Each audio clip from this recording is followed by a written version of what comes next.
coming to you live. It's In the Know with Mo. And now, here's your host, Mo Vela. Hey, everybody. Welcome to In the Know with Mo. It's so good to have all of you with us this week. I sound so cheerful and so upbeat because I try to choose to be cheerful and upbeat. But my moment of truth this week is not so cheerful and upbeat. I just think I would be remiss at the show this week if we did not all remind ourselves and one another to stand in solidarity with the people of Ukraine. I just am bothered at the core of my soul, frankly, by the devastation and destruction, but more than anything at the loss of innocent lives, of people who did nothing else but love their country, who've done nothing else but love their families. And so I'm not a religious guy, I'm spiritual. So on that note, for this week, our moment of truth is, let's all do whatever we do. If you pray, if you meditate, if you send positive and good energy, whatever it is we do, let's all send everything that we can, filled with love and hope and support and solidarity for the people of Ukraine.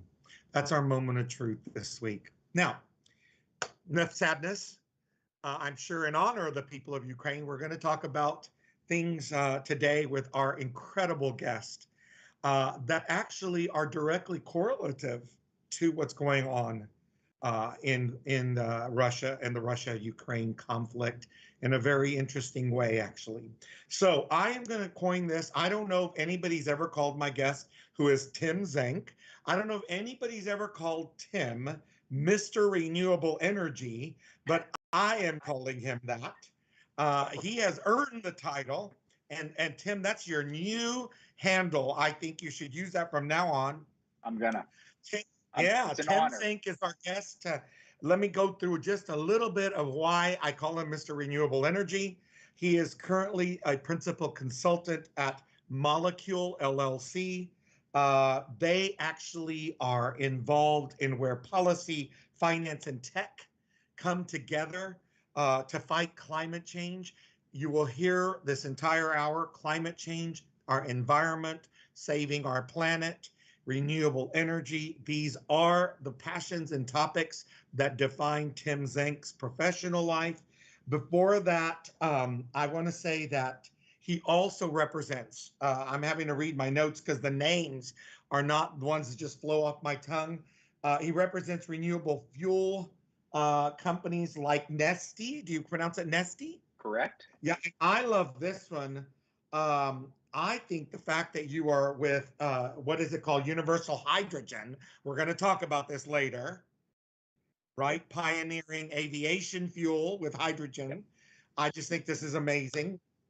And then you're a senior executive you used to be at Sapphire Energy. Again, renewable crude oil, hit over and over. This is Mr. Renewable Energy. To my audience, what an incredible honor to have an expert. And before that, let's be clear here. Tim and I did serve in the White House together, in the Clinton-Gore White House, and we even crossed paths, I'm pretty sure, in the Obama White House, the Obama-Biden White House, I might add. But we definitely worked in the White House together in Clinton-Gore.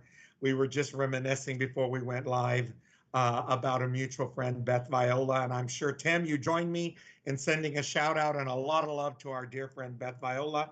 We'll call her the queen of renewable energy. How's that? No question about that. Yes, absolutely. Tim, welcome to In the Know with Mo. It's so good to see you again. Great to have you with us. Thank you, Mo. Really glad to be here. Thank you for the nice introduction. I don't deserve that, but I am passionate about renewable energy. You do deserve it, my friend. And so here's something we do at my show that a lot of other folks don't usually do. And I hope I don't put you on the spot too badly. And if, by the way, I do have a rule, if there's any question I ask that you do not feel comfortable answering, please just let me know and we'll move on. This is not a gotcha type show. Honestly, we now know you are an expert in energy and renewable energy, alternative energy sources, and in fighting climate change. Before we talk about all that in later segments, I always do something I believe is special because I want my audience to know that people don't just become an expert in energy. Where were you born? Where were you raised? What was your childhood like? How did this Hmm. Tim Zenk come to be? Really interesting story. I was born in Tacoma, Washington, which is a middle class town of working people near Yeah. Seattle, and spent a lot of time, kind of getting getting to know what life was all about in a working class family, and ended up going to Washington State University, and then worked for the governor of the state of Washington. Learned a Go lot about Cougars. energy there. Go Go Cougars! Cougars. Go Yeah. Cougars! Absolutely. Not so friendly with the Huskies, but I do I I was do live with a Husky. it is on my list of questions. I swear to God, I was going to go Huskies or Cougars, but you beat me Yeah, to I'm a it. Husky. I'm a Cougar, but I live with a Husky. So, Okay, there you and go. where I really sunk my teeth into energy was when I had the opportunity to be an advance guy for Al Gore, and Yeah. it wasn't always the best gig working for the VP in some cases Yeah. versus the president. But I got to tell you, from an educational standpoint, we did some of the most fascinating meetings, and I really sunk my teeth into energy there. And I was Yeah. a very fortunate young staff guy to be able to go to Kyoto with him. I was the lead advance on that trip, Wow. and ever since then, I've committed my life to developing projects and technology that helps build a renewable energy strategy for the country and hopefully the Okay. world. We got to do it. I I want to go back to this working class family environment. Yep. So, what role did that play, Tim, in setting kind of the foundation in you as a human, right? To because clearly, even though you're fighting for climate change and you're fighting to save the planet and renewable energy, it kind of to me, I know you, so I've watched your work for years. It comes from a place of almost like a populist, wouldn't you say, kind of Sure. appeal, right? And so, do you think that started because you were born into a working class family? How did that shape you? Yeah, it shaped me because I saw my dad go to work every day. Worked as a machinist. Taught Mm. apprenticeship classes for machinists to go to work at Boeing. My Uh, brothers were both electricians. For me, ah, energy is a means to an end. It's for working people to yeah. get to work and to build an Uh, industrial powerhouse. But you know, Interesting. and so I come from that perspective. But the problem is Yeah. the energy we're using and the sources are so dirty it's killing our planet. So we got to fix it Yeah. without ruining our economy, and we can do it. Yeah. Now, so I'm take it then it was a union household. Very much. Yeah. Proud How union that family. affected. I'm not a member Yeah. of a union, but I have been a member of the electricians union at one time, Yeah. IBEW 77. Yeah. Um, Go labor, right? go And labor so all the how way. did that These guys are gonna build these systems. yeah. Yeah. So Tim, how do you feel like that kind of union household? I want to get into this a little bit because I think that too many times we focus on who we are today, but I think my audience I know loves to hear like what were your parents like? What was that? What was your childhood like? Were you I, precocious? Were you like always out in nature by some chance? I mean, this my kind of family. I'm love a affair with the political. environment, so to speak. You know what? I grew up in a very political household. My Wow. grandfather, my aunt, my brothers, my dad, my mother, my sister-in-laws were all big labor bosses in Washington. And Wow. I went to political meetings and union halls, and I spent time on picket Yeah. lines with people. And just as a Yes. young kid, because that was what our family did, and that's where I came from. Interesting. Yes. So all of that activism then Yep, was just a way of life for you. absolutely. And as we go into the first break, I want to point something out because this is something I think is great for our listeners and our viewers today. You took activism in a different form now and used it in kind of a corporate setting, in I a did. solutions setting, if you will, but never losing your passion. You just brought the two together, and Yeah, you're using activism in a different way. exactly. and and and just as important to working families as being an activist from the union side, we are bringing the future of their economy together, and that's why I'm very focused on it, because Yeah. we need to create jobs, and we Yeah. need to build our economy in a cleaner, better way.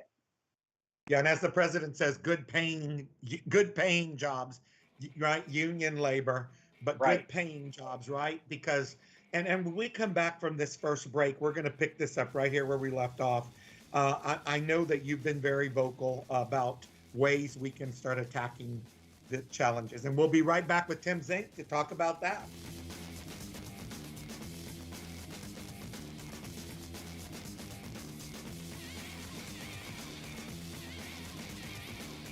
I want to get back to seeing my grandbabies every Sunday and smothering them with big hugs and kisses.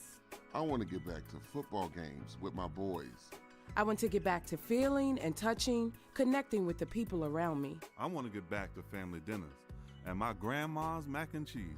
I want to get back to real grocery shopping, taking my time, walking down every aisle, smelling the tomatoes and melons, having a free sample or two, or three. COVID-19 has changed how we live and how we feel.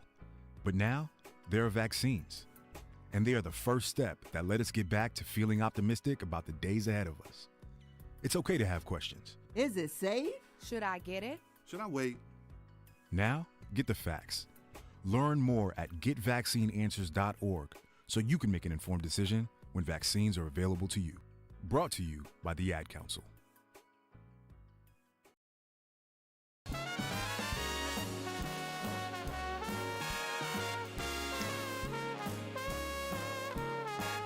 Oh, my producer, Mark Grimaldi, playing a little Sinatra for me.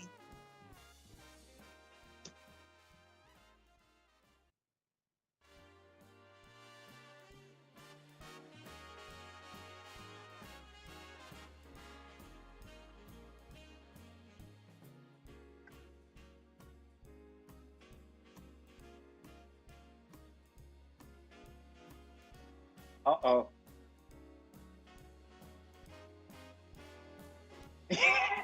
He sure did.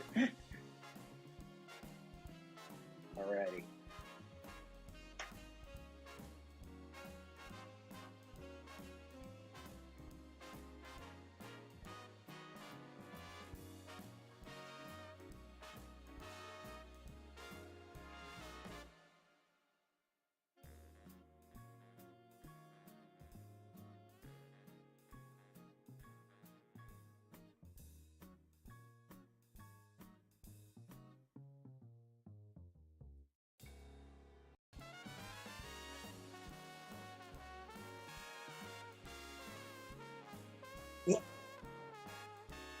Well, that's never happened before.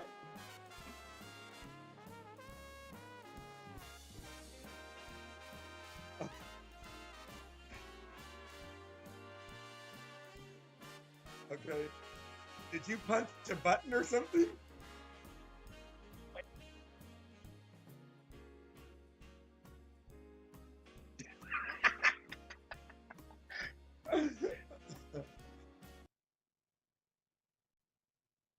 I came out 30 years ago, but go ahead.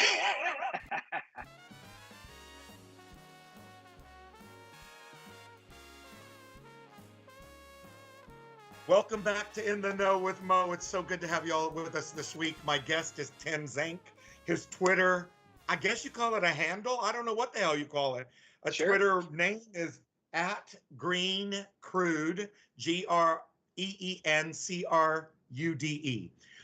Okay, Tim, thanks for being with us.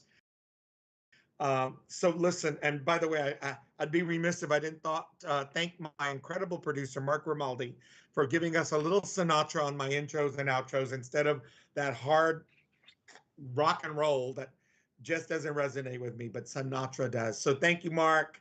Thanks for being so awesome. So Tim, let's pick it up where we just left off. I know that you've been quite vocal publicly.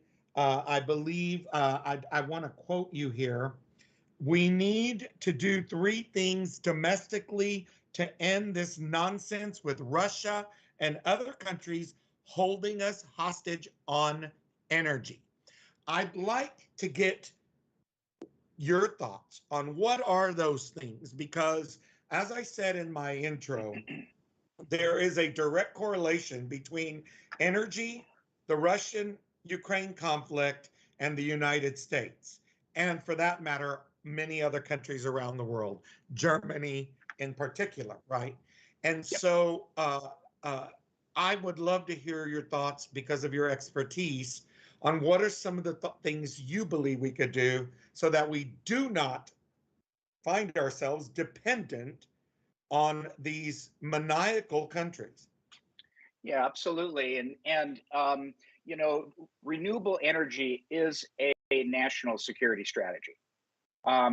Every single war that the United States has ever entered into had some nexus with an energy crisis, an energy event, you know, some sort of a limitation in our access to potential supplies of primarily crude oil in the wars we fought. But so what we really need to do is just get off the spigot. You know, we need to stop selling our souls for with people that are controlling our national interest, and we need to get back to the point where we control our own national interest by producing our own energy. And we do that in three ways. We produce a lot of green electrons by making our electricity grids very green. And so we have to invest in renewables like wind and solar and hydro where that's available, and hydrogen and those sorts of things. We need to invest in the development of biofuels, renewable fuels like renewable diesel and sustainable aviation fuels that leverage the infrastructure that we have, but produce low carbon, high density fuels to fly aircraft and drive big, heavy equipment around with. We got to get to the point where we make massive investments in things that help industry transition, like green hydrogen. Hydrogen's I'm not talking about the other colors of hydrogen. I'm only talking about zero fossil hydrogen that produces green electrolytic hydrogen that we use in energy dense systems like aviation. So we need to focus on those things, and it all revolves around a renewable electricity grid that the president has been forced to build. Well, I was about to ask you that, right? Now, look, one of the things I try to do here on the show is, because I went to law school because there was no math or science or technology, I just hope my audience is the same as me, which is like, what the hell is green hydrogen? Right. Like, literally, I failed high school chemistry class. So can you just, because one of the things I like to do is empower people with knowledge, right? And that means starting with me, because I have no clue what that means. And I could lie and pretend I do. But Sure. Lying and pretending I do is not going to do anybody any good. I'd rather just fess up. So can you take us back to like first grade green hydrogen?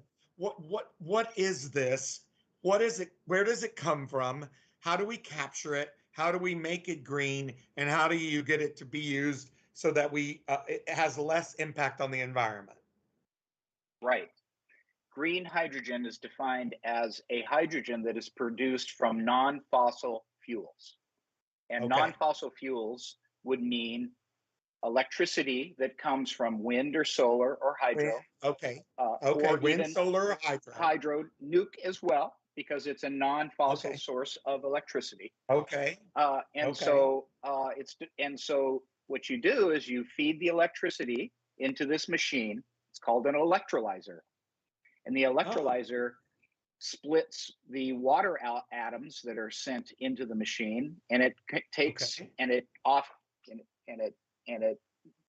provides O2, and it provides green hydrogen on the other end. And so what you have is the energy in the electrons are stored now in a molecule called hydrogen. And that hydrogen is 100% fossil free and green. And you can burn it, and you can power combustion engines with it, and you can use it to make renewable fuels, because hydrogen is a big part of that process.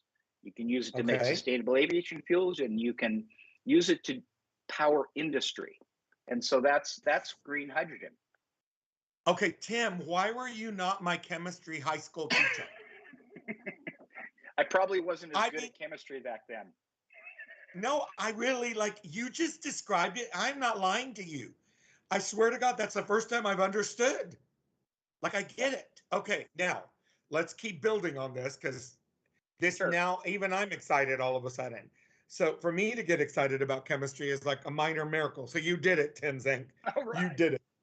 So here's the deal. Now, am I imagining this, or didn't we just have a plane fly cross Atlantic with hydrogen fuel? Well, we haven't yet, but there is a company locally. There's a couple companies because Washington State is the center of aviation tech in the nation. Right. There are a couple of companies, one in particular, Universal Hydrogen, that is basically taking a Bombardier aircraft, one of those Dash 8 aircrafts that you fly around with prop jets on, commuter aircraft. And it's converting those engines to fuel cells, which basically take hydrogen, the opposite direction I just talked to you about. It takes hydrogen, puts it through a fuel cell, turns a turbine and a battery that turns the prop and it uses the electricity that is generated from the hydrogen. So they are building a hydrogen aircraft. So, but will it make it to the larger jets? I mean, is that the objective and the goal? So the objective is to start off in something that's commercially substantial, which is a commuter aircraft with 60 or 70 seats, and then to take it the next step. Commercial single-aisle aircraft are going to require a new propulsion system. You're not going to see us using a fuel cell in a larger aircraft. It's going to be a direct propulsion type effort. Actually, Airbus is working on this. They claim that they'll have a new propulsion system underway in the 2030 timeframe. And I understand other engine manufacturers are also working on some demonstrations as well. So we're headed in the right direction. When we come back, I want to talk a little bit more about the Biden administration and their initiatives, and whether I want to hear what grade you give them, A, B, C, or D, on their renewable energy proposals and the policies that they're suggesting and the regulatory actions they may be entertaining. So when we come back on the other side of the break, Tim Zenk will grade the Biden administration on energy. Stay with us. Hey, Dad, how do airplanes fly? What's in this box? Can I touch this? Where does sand come from? Is this tree good for climbing? What happens if I mix these two things together? How are babies made? What does this thing do? Kids are curious about everything, including guns. Talking to them about gun safety in your home is a good first step, but you can do more. Always keep your guns locked, unloaded, and stored separately from ammunition. Storing your guns securely is the best way to prevent family fire, including unintentional shootings. For more information on safe gun storage and ways to keep your family safe, visit endfamilyfire.org. That's endfamilyfire.org. What do we keep in the attic? What's this thing called? Can I ride my bike backwards? Like I said, kids are curious. It's up to us to keep them safe. Brought to you by End Family Fire, Brady, and the Ad Council.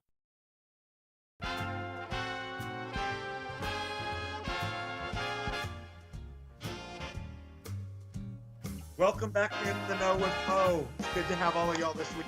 Moe Medline for host. My guest this week is Tim Zenk, or as I call him, Mr. Renewable Energy. He is an energy expert. We are having a very incredible discussion. I am not going to lie. I was not intending to get excited about energy, but Tim Zenk has actually gotten me excited about energy.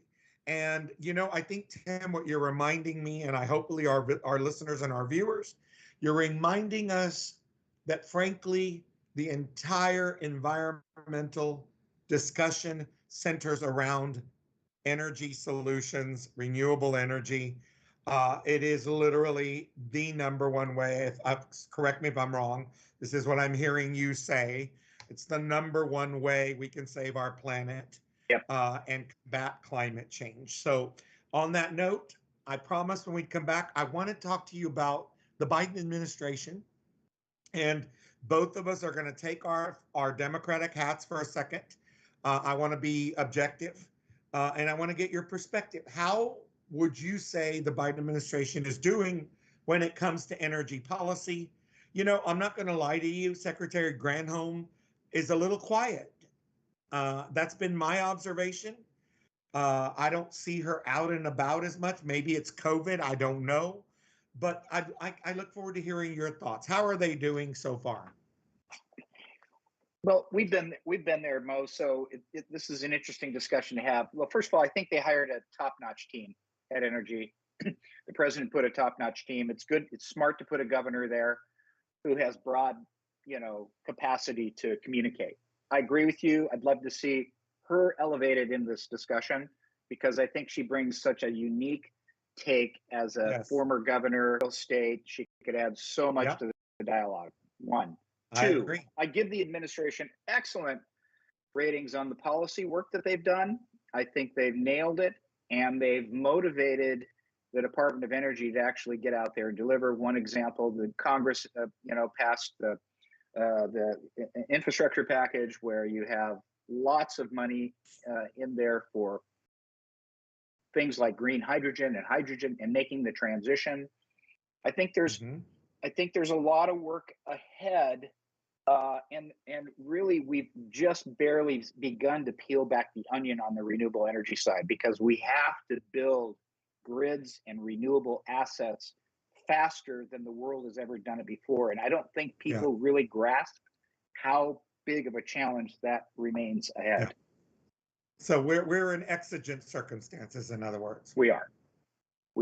And Tim, can we physically, can we intellectually, can we theoretically build the grids that fast? I mean, is it doable is the question.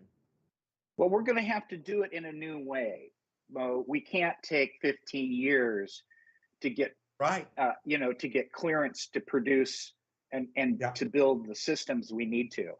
It's going to have to be a very passionate effort to work with environmental communities and tribal communities and other interested parties to make sure that they are heard, but also the national interest in having this happen. So we don't have the luxury of time, in other words. Yeah, we don't have the luxury of time that we had in the past, is what you're saying. We really don't. In this state, we just passed a very substantial group of environmental bills over the last 3 years.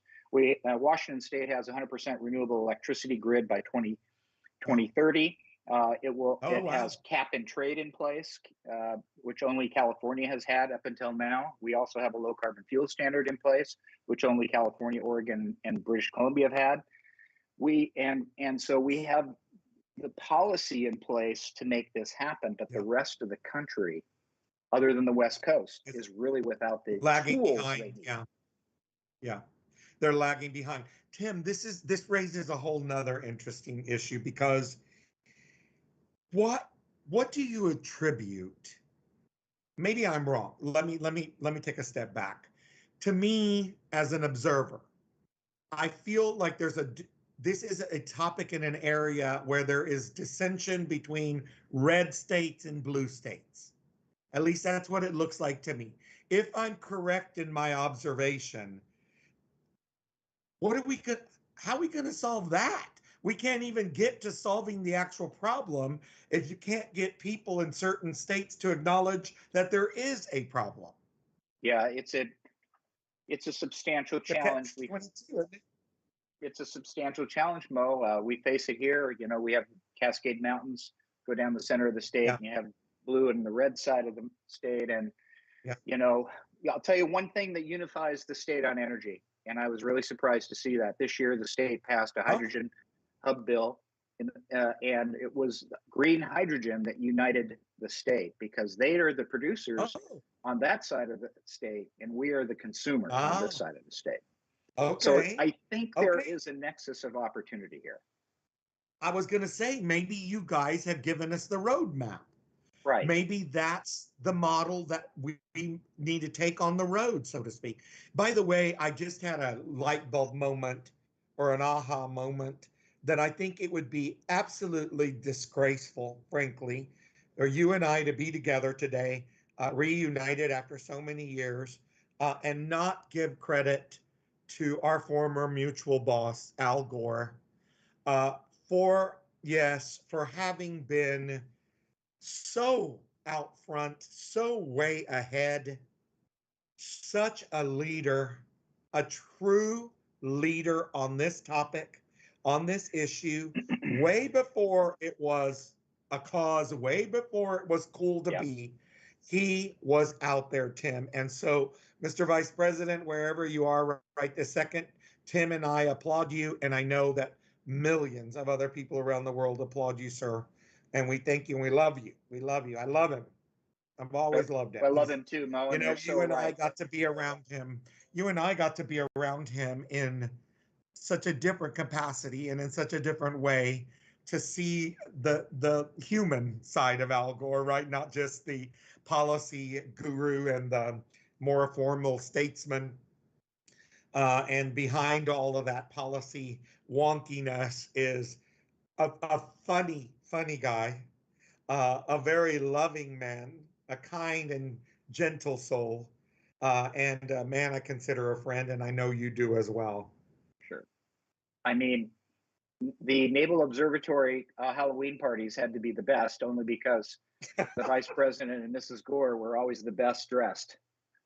Yes, they were. Remember when he was Herman Munster? Yeah, I do. That's what I was remembering. With the screws in the...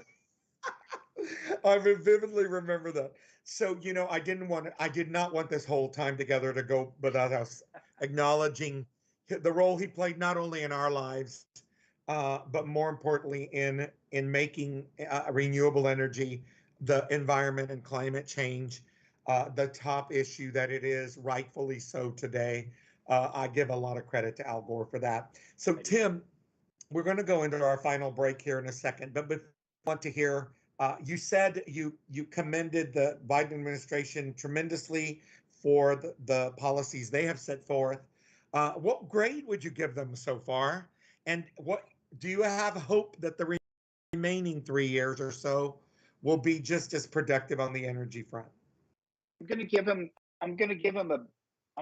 a B plus because it's really hard to get an A in energy. Not that they can't, but they need some support by the United States Senate, in particular, one or two senators that will remain unmentioned here. And it's essential from coal producing states, we might add. Yeah, from fossil producing states. Yes.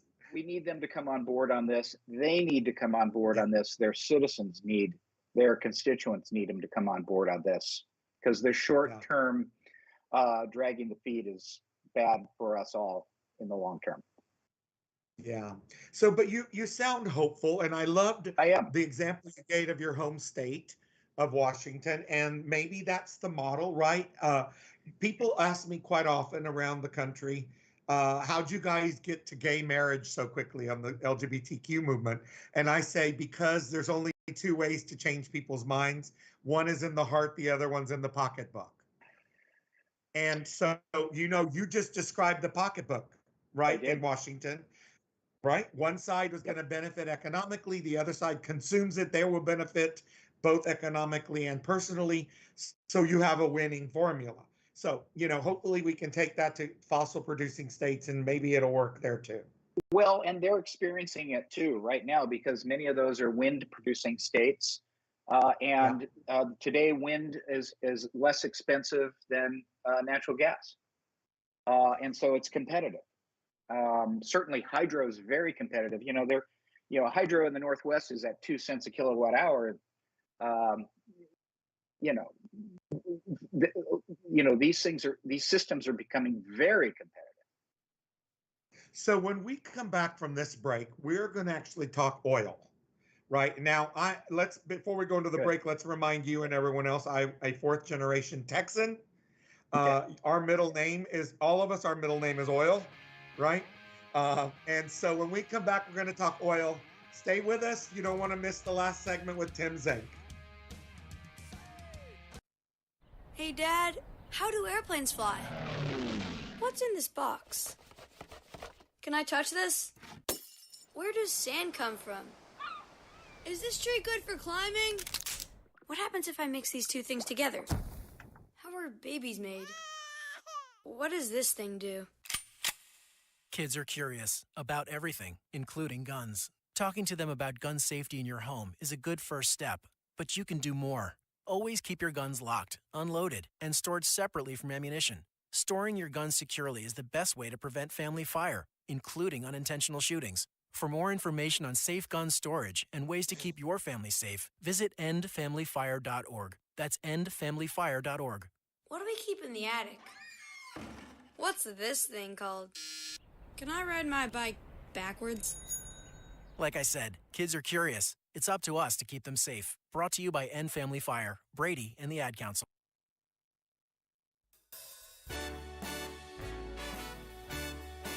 Yeah. Oh, yes. And you're not going to believe it.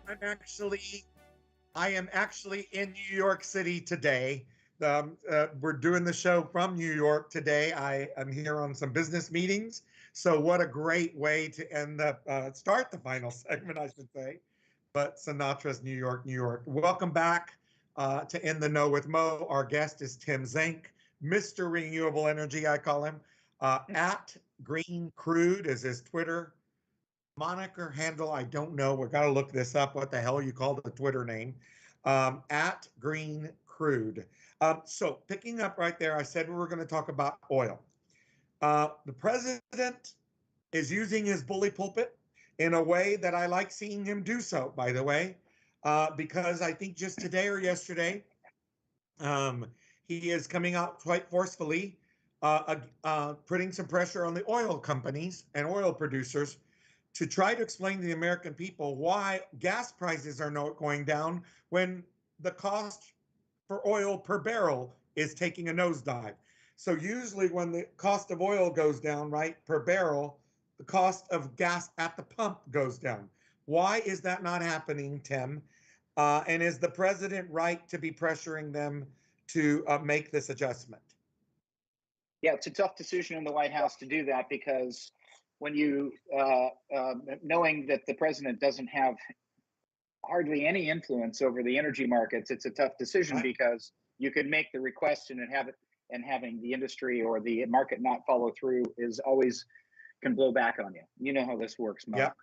Oh yeah. So and good for them for doing it. It's you gotta hold people accountable, and you gotta hold industries accountable.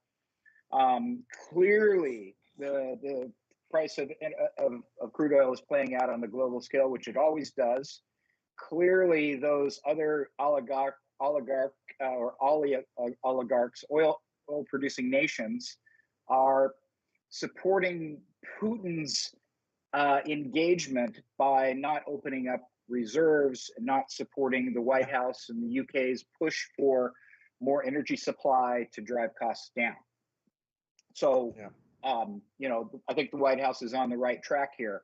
And I think they've done some other things like, I think 50 million barrels of crude oil out of our national reserves and so forth. Right. So they're doing the right thing in your opinion. What's interesting to me is I want to go back to something very important you just said. I think there is a tremendous misperception, misconception, and frankly, people fall prey to the propaganda of certain news media outlets when they try to blame whoever the president is, right? Jimmy Carter went through this, right? Now Joe Biden is experiencing it to a certain degree because consumers like to blame somebody, right? When, when the $4.32 at the pump right now, I believe this will affect the average American family.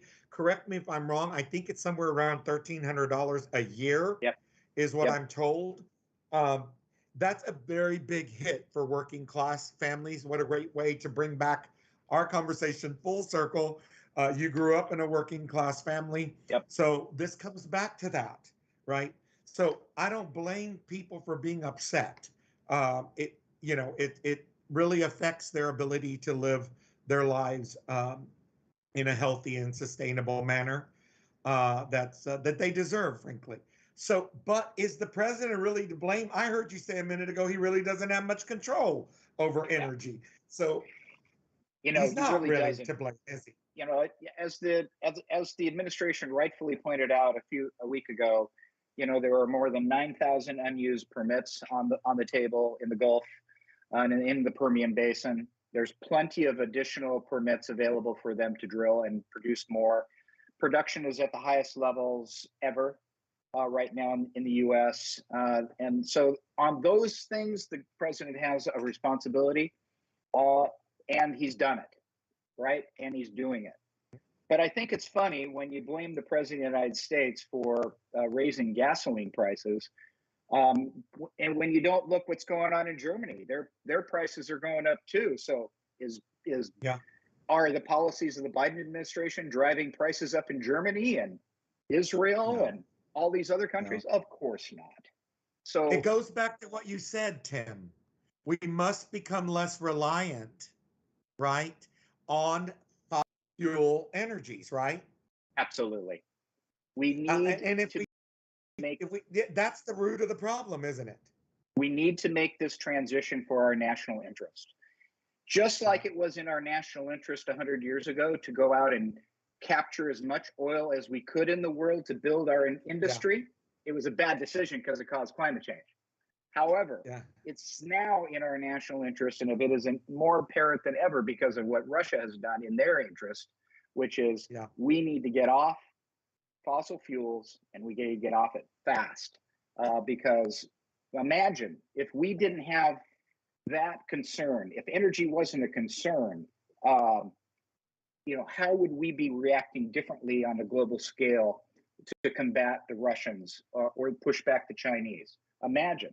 We'd have a lot more flexibility than we do today. Yes, and this is what's so fascinating about how energy policy, right, plays such a huge role, as you said at the beginning, in our national security, our national interests, and our dependency on these fossil fuels. So look, I want to say one thing because I don't want either you or I to get ugly mail.